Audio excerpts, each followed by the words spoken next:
beware of Shiesty Welding recruiters. They are out there.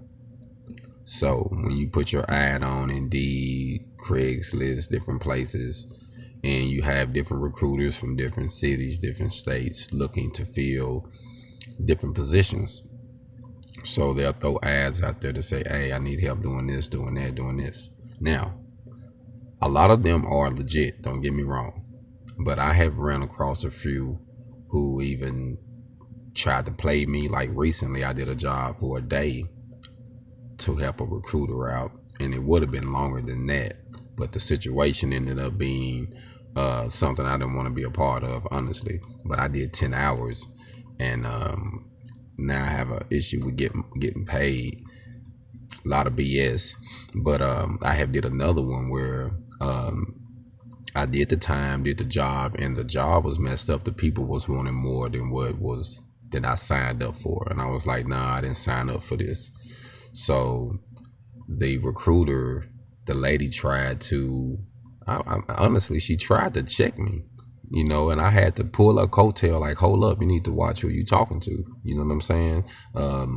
If you want me to come to you, if I have any issues, I come to you, and you didn't address the issue. You let the people continue to do what they wanted to do. So I took it up on myself to do what I needed to do.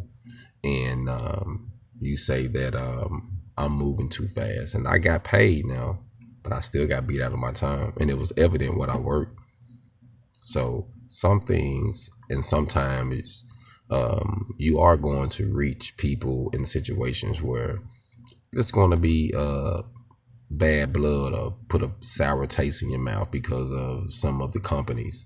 And you got to realize a lot of these companies will tell you anything just so you can help them finish the job so they can make money. And if these recruiters contact you, you better believe that they get a kickback, a percentage off of what you're making. So whatever it is that they're charging you.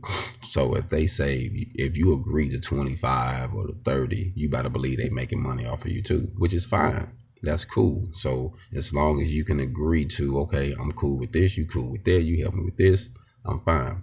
But sometimes you will run into a shiesty situation. So you have to be aware of that.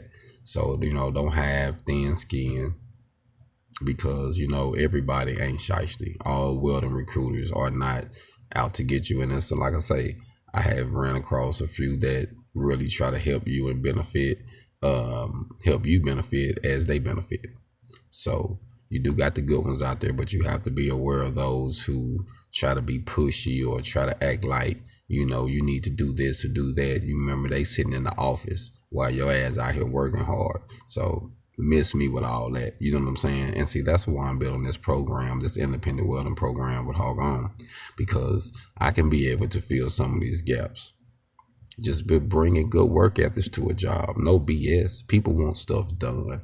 So if I can come with a crew, get the job done, go to the next, let's get paid and move on. Miss me with all the politics. You can keep that. You know what I mean?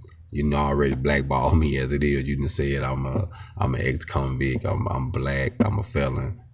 So, I've been blackballed already, so I'm fine with that. So just pay me and let me do good work ethics and move on. You know what I mean? So I'm cool with that. So a lot of us are in that situation where you do have strikes against you.